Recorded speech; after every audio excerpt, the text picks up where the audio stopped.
Әуе толқынында болашақтан үмітті әйелдер атты халықаралық бағдарламаның қазақша нұсқасы.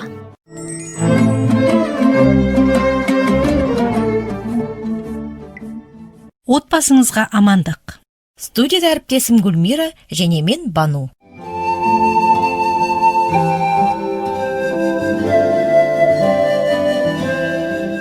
Мам, неге мен достарыммен саябаққа бара алмаймын? Достарымның бәрі бара жатыр ғой. Мен саған 100 рет айттым ғой.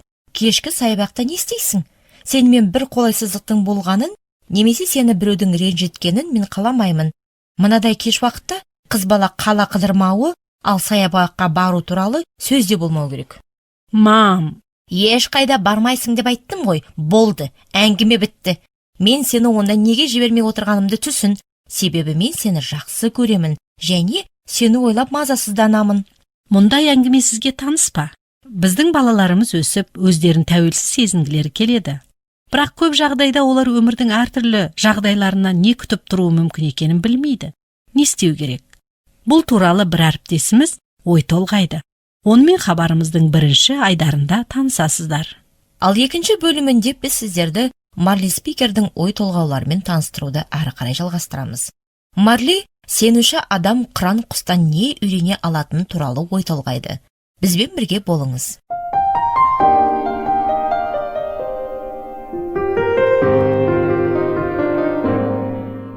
Жуырда мен жолай дүкенге кірдім деп әңгімелейді әріптесіміз. Маған азық-түлік сатып алып, кешкі ас әзірлеу үшін үйге жүгіру керек. Бұл бір қам қарекеті көп ауыр күн болды. Ал мен керегімді тез сатып алып үйге жетуге асықтым. Ал дүкенге кіргенде асығып тұрған жалғыз мен ғана емес екенін түсіндім. Ұзыннан ұзақ кезек ақырын жылжып жатты, және кезекте тұрғандардың бәрі шаршап тұрған сияқты болып көрінді. Олардың жүзінде тез үйге деп жазулы тұрғандай-ақ. Егер сол сәтте айнадан өз жүзіме қарағанымда, өзімнің де түрім сондай болған болар еді. Бұған сенімім кәміл. Кезекте алдымда тұрған әйел менің назарымды өзіне аударды. Ол сәл болса жылап жіберетіндей болып тұрған сияқты болып көрінді маған. Оның бір қолында көтерген кішкентай баласы бар. Екінші қолында тамаққа толы корзинкесі бар. Сонымен қатар ол қасында айналшақтап жүгіріп жүрген 4-тер шамасында қызына да қарайлап тұр. Әйел қызына қайта ескерту жасайды. Қызым, бері кел, бұзық болма, бұған тиіспе. Не болды саған, тыныш тұрсаңшы. Ақыры қызы келіп, шешесінің қасында тұрды. Бұл тыныштық ұзаққа бармады. Қыз қайтадан жүгіре бастады. Ал кейін кәмпит сұрады. Шешесі оған жоқ деді. Сонда қызы өзінің құпия қаруына, яғни көз жасына жүгінді. Оның кенет айқайлап жібергені сондай, тіпті менің өзім селк ете түстім. Қалжыраған шешесі сөреден кәмпит алып кассирге ұсынды.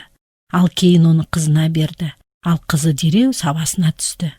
Кезек күтіп тұрғандардың бәрі жеңілдеп қалғандай болды. Үстерінен ауыр жүк түскендей болды. Ал мен осы қыз туралы ойладым. Егер шешесі оның тілегінің бәрін осылай орындай берер болса, бүгін кешке ол кешкі ас ішер ме екен?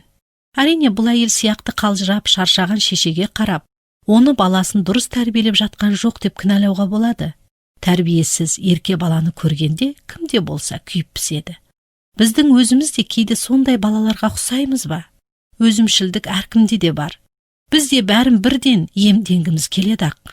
Алайда қоғам адамның алдында басқаларға және өзіне қалай қарауы керектігіне байланысты белгілі бір ұғымдар мен шектеулер қояды. Мысалға, денемізді алайық. Дене ғажап етіп жаратылған. Ол күнделікті өзіне қажеттіні талап етеді. Тамақ, тазалық, күтім. Суық болса, жылыну үшін біз қалың киінеміз. Ыстықта денемізге ыңғайлы болсын деп, жеңіл әрі жұқа киім киеміз. Бір сөзбен айтқанда, біздің денемізге не қажет екенін сезінуге қабілеттіміз. Адам өзі үшін пайдалануына болатын көп нәрселер бар. Бірақ та зиянды нәрселер де бар. Мысалы, бар тамақты бірдей жей алмаймыз. Кейбіреулерің не істесем де еріктімін дейсіңдер. Алайда бәрі бірдей тиімді емес. Не істесем де еріктімін дегенмен өзімді құл ететін еш нәрсенің билігінде болмауым керек делінген киелі жазбада.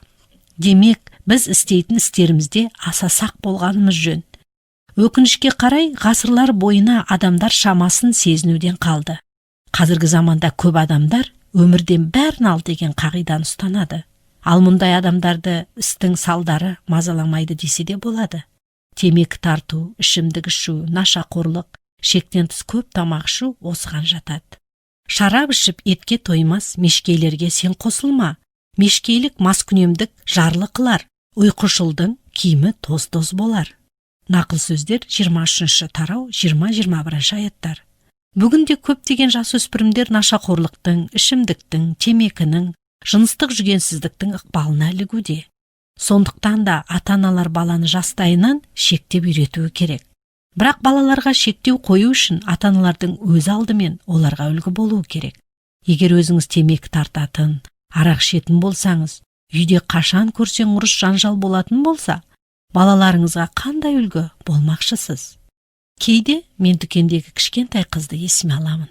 Егер ана бала тәрбиесінде қатал мінезді көрсете алмайтын болса, кішкентай қыз қоғамдық орында өзін қалай ұстауды үйрене алатынына күмәнім бар. Бұдан ары да оған шешесінің сөзіне құлақ тұрып, ақыл кеңесін орындауы аса қиын болады. Бала тәрбиесінде қаталдықты даналықпен қолдануда лайым Құдайдың өзі бізге жар болсын.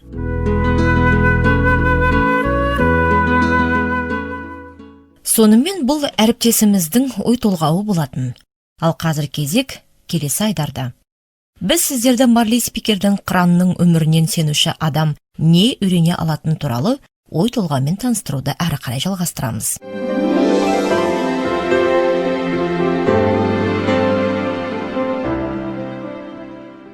Бүгін мен сіздерге Құранның қалай ұшатыны, ауруды қалай жеңетіні және қалай өлетіні туралы айтып бермекшімін. Құран барлық құстардан биікте, өте биікте ұшады. Өздеріңіз білесіздер, Құдай бізді де ұшуға жаратқан. Мен біздің өміріміз сүреңсіз, қайғылы, үмітсіз, қорқынышпен түңілуге болмауы керектігін меңзеп тұрмын. Құдайдың біздің өмірімізге байланысты мақсатын түсінген кезде, біздің санамыз жаңғырады. Біз Құдайдың мінез құлқының айнасы бола алуымыз үшін, Құдай біздің таза болғанымызды қалайды. Егер біз Құдаймен қарым-қатынаста тұратын болсақ, біз зұлым ойлардан, өтірік, өсек, ұрлық, біреудің күйеуімен немесе әйелмен ашына болудан арыламыз. Мұндай ойлар біздің жүрегіміз бен жанымызды ластайды. Құран ұшпайды, бірақ қалықтайды. Басқа құстар сияқты күш жұмсап, қанатын қағудың орнына, Құран ұшу үшін желді пайдаланады. Құран тау басында отырып, желдің бағытын оқитын сияқты. Оңтайлы сәт келгенде ол қанатын жайып ұша жөнеледі. Ешқандай күш жұмсамай, ол желдің қанатына мініп, аспанда қалықтайды. Құранның өмірінде түлеу кезі болады. Құран 60 жасқа келгенде түлейді. Ол ешкім көрмейтін және таба алмайтын жер тауып алады. Ол тырнақтарымен ескі бүлінген қауырсындарын жұлып тастайды. Нәтижеде оның үсті қан болады. Ал кейін Құран денесін күн сәулесінің күшімен қалпына келтіреді. Құран сияқты бізге де бір нәрсе туралы парасаттылықпен ойланып, жаман әдеттерімізден арылу үшін осындай түлеу үрдісі қажет. Кейде сынақтар мен қиындықтар арқылы өте отырып, біз жанымыз бен жүрегімізді өмір бойына жиналып, қалықтап ұшуымызға кедергі жасап жүрген нәрселерден тазартамыз. Құдай бізді тазартып, жақсы етеді. Және сонда біз барлық жағдайларда Құдай өзін сүйетіндердің игілігі үшін әрекет етеді. Себебі ол бізді өз мақсатына сай таңдап алды деген жазбадан алынған сөздің мәнісін түсінеміз.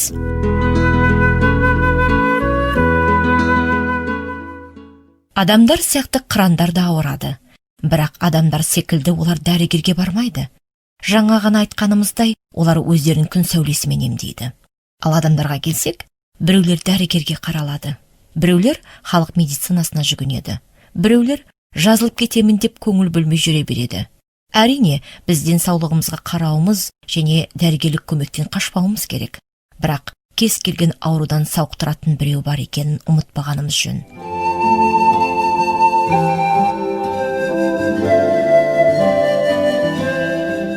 Қырандар 120 жылдай өмір сүреді. Бірақ олардың да күні таусылатын кезі келеді. Осы күн келгенде қыран өзінің сүйікті орнына барып, қанатын төсеп, күнге қарап жатып өледі. Құдайды танитын адам да абыроймен және үмітпен өле алады. Бұл әлем біздің тұрақты мекеніміз емес. Жер бетінен көкке көтеріліп бара жатқанда, Иса Мәсіх ізбасарларына қайтып келіп, Оларды Құдайдың қасына алып кетуге уәде берген. Қыран соңғы сағатын күтіп, күнге қарайтыны сияқты, біз де дәм тұзымыз таусылғанша Құдайға қарай аламыз. Біз Құдайдың уәдесіне сеніп, үмітпен өле аламыз. Ал бұл уәде мәңгілік өмір. Мен Құдайдан сіздер оның нұрын, қуаныш пен мәңгілік өмірге деген үмітті көре алуларыңызға көмектесуін сұраймын. Лайым Құдай сіздердің өміріңізге барлық мәселелердің үстінде қалықтап ұшып жүрулеріңізге батасын берсін. Міне, болашақтан үмітті әйелдер бағдарламасының негізін салушы Марли Спикер барлық тыңдармандарымызға осындай тілек білдіреді.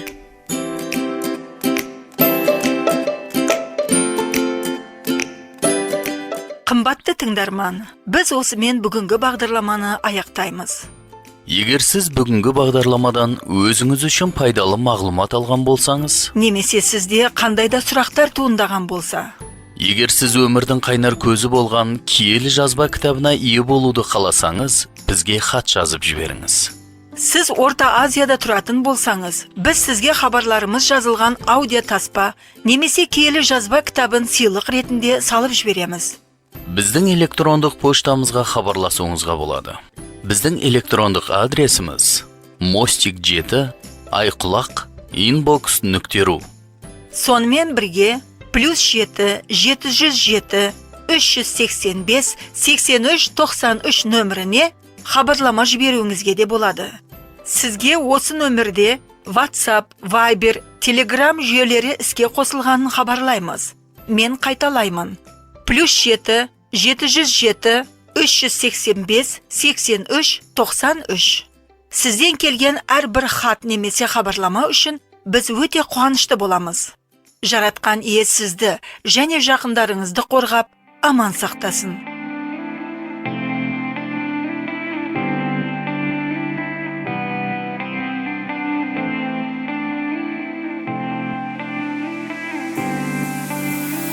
Алғыс саған, жалғыз саған, алғыс саған Иса.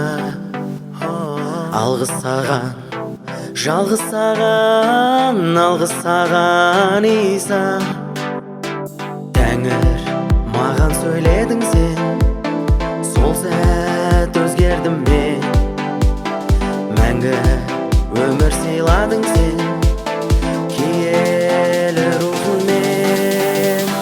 О, Құдайым, өмір сыйладың сен, жалғыз саған табанамын мен. О, Құдайым, өмір сыйладың сен, жалғыз саған табанамын мен.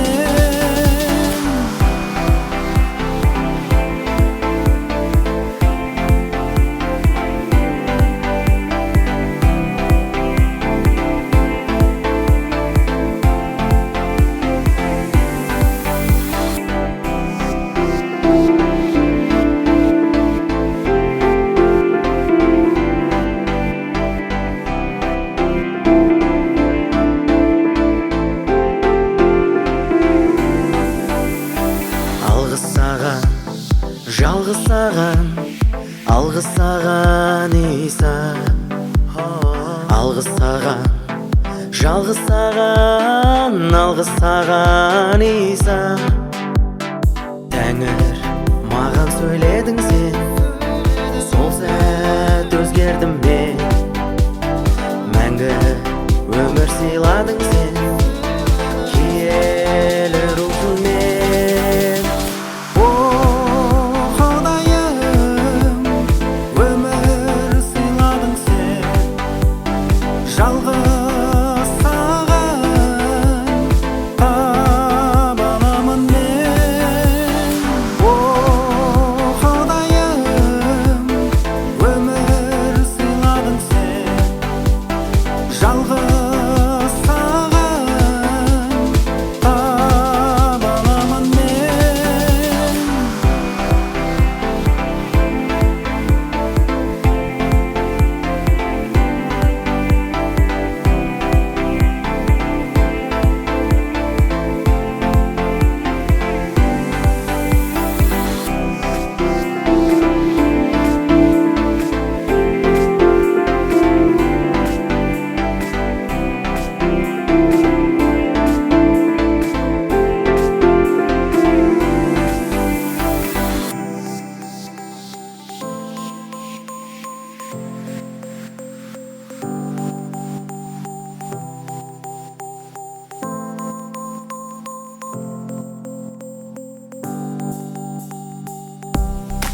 О,